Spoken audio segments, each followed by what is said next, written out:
This is the story of a woman who could have chosen comfort, but chose purpose instead. In Juneau, Alaska, rain does not just fall.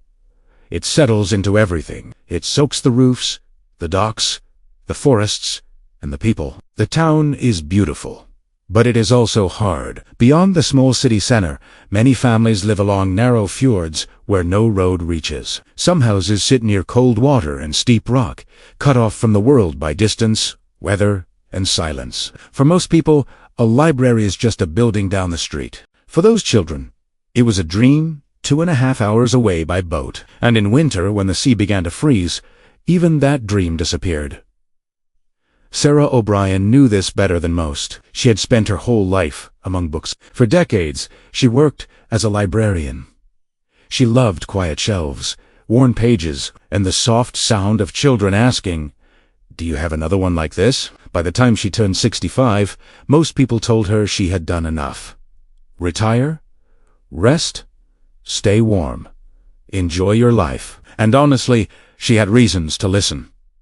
Her knees were bad. Some days they hurt before she even got out of bed. Her doctor warned her not to stand for long periods. "You need to slow down," he told her. "Your body is asking for mercy." Maybe he was right. But Sarah had seen something that would not leave her heart. She had met children from those distant coastal homes. Bright children, curious children, children who loved stories but could not reach them. Children who borrowed one book and read it again and again because it was all they had. Children who started to believe that big worlds only belonged to other people. And that broke her more than her knees ever could. One rainy afternoon, Sarah stood by the harbor and watched an old fishing boat rock against the dock. Its paint was faded.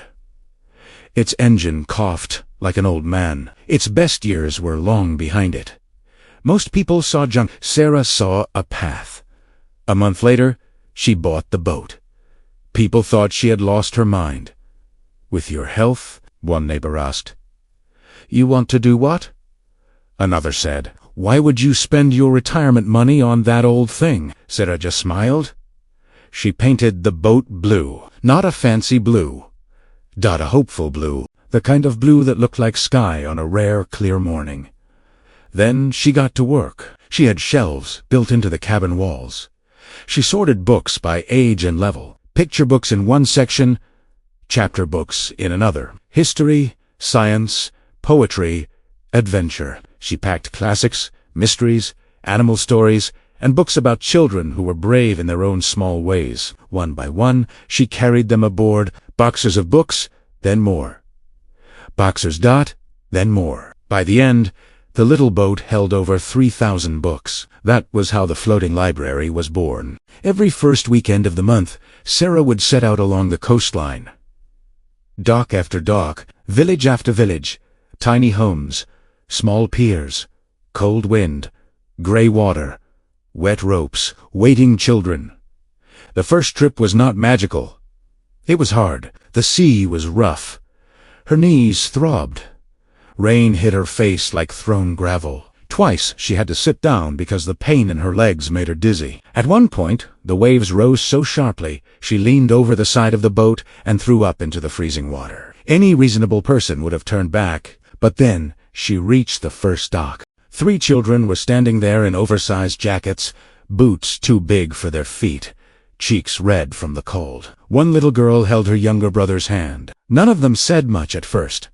They just stared at the boat, at the books, at the woman who had come all this way. Sarah stepped carefully onto the dock, lifted a copy of Charlotte's Web, and placed it into a pair of wet, trembling hands. The girl looked at the cover as if someone had handed her sunlight. In that moment, the pain became smaller, because Sarah understood something many people forget. Sometimes the smallest act of love travels the farthest. The floating library kept going, month after month. Storm after storm, season after season. Sometimes there were only 4 children waiting. Sometimes there were 20. Sometimes parents came too, asking for books about gardening, fishing, grief, or how to help a child learn to read. Sarah remembered names. She remembered favorite stories. She remembered who liked wolves, who liked trains, who wanted to become a scientist, and who secretly loved poetry. She never rushed them. She treated each borrowed book like a promise. But the journey was not easy. Engines failed. Fuel cost money. Winter winds grew cruel. Some weekends, the docks were slick with ice. Some nights she returned home so tired she could not even take off her boots before falling asleep in a chair. There were moments she asked herself the question nobody else heard. Can I keep doing this? Then came one winter trip she would never forget. The sea was beginning to freeze at the edges. The sky was white and heavy. Her knees were swollen, and every step hurt. One of the stops seemed impossible. The water was thick with broken ice, and even the volunteer helping her said, "Maybe we should skip this one. We can come back next month." Sarah looked ahead at the small dock. A boy was there. Just one. Standing alone in the cold. He was holding a book against his chest. Not to return it, to protect it from the snow. Sarah told the volunteer, "We go." They moved slowly through the freezing water until the boat reached the dock. The boy climbed aboard and handed her the book with both hands. "I read it 3 times, he said. "Do you have another?" Sarah swallowed hard. That night, on the ride home, the cold felt different. It was still cold, yes, but it no longer felt empty, because she knew the truth. Success is built in small steps. Not always loud steps. Not always celebrated steps, but steps repeated with love.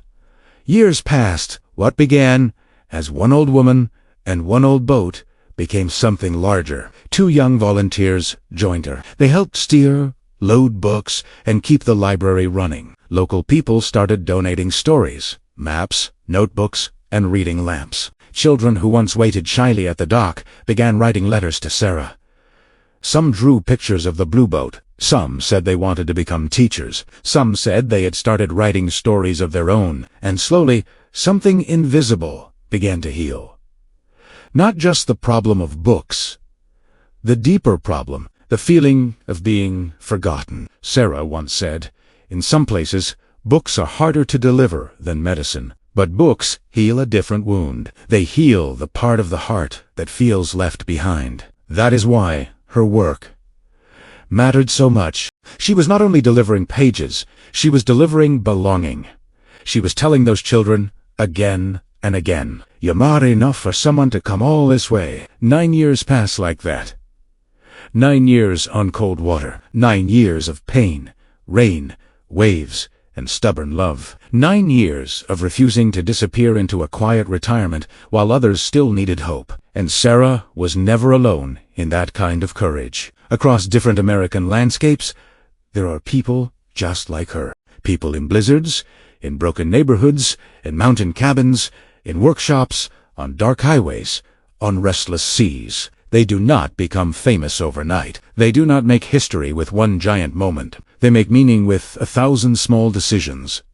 When life says stop, they whisper back, "Not yet." That is the real power most people miss. It is not dramatic. It is not shiny. It is not always rewarded. It is quiet. It is stubborn. It is faithful. Like the wind over Wyoming, like roots under Detroit soil, like moonlight over Appalachia. Like a long road through New Mexico. Like waves striking the Alaskan coast. Different places. Same message. You are stronger than you think. You may not feel powerful right now. You may be tired. You may be hurt. You may feel unseen. But strength does not always look like winning. Sometimes it looks like returning. Sometimes it looks like carrying one more box. Sometimes it looks like steering through one more storm. Sometimes it looks like giving hope away when your own bones ache. And maybe that is the lesson. The moment you choose not to quit, you become bigger than your fear. Sometimes the greatest strength is patience. And the people who change the world are often the ones who simply refuse to turn back. So if life has been hard on you, remember Sarah O'Brien. Remember the blue boat. Remember the child waiting in the snow with a book held close to his heart. You do not need to be loud to be powerful. You do not need to be perfect to make a difference. You do not need to be pain-free to bring hope. You only need the courage to keep going. If this story touched your heart, like the video, leave a comment. and subscribe to the channel for more stories that remind you how strong the human spirit can be.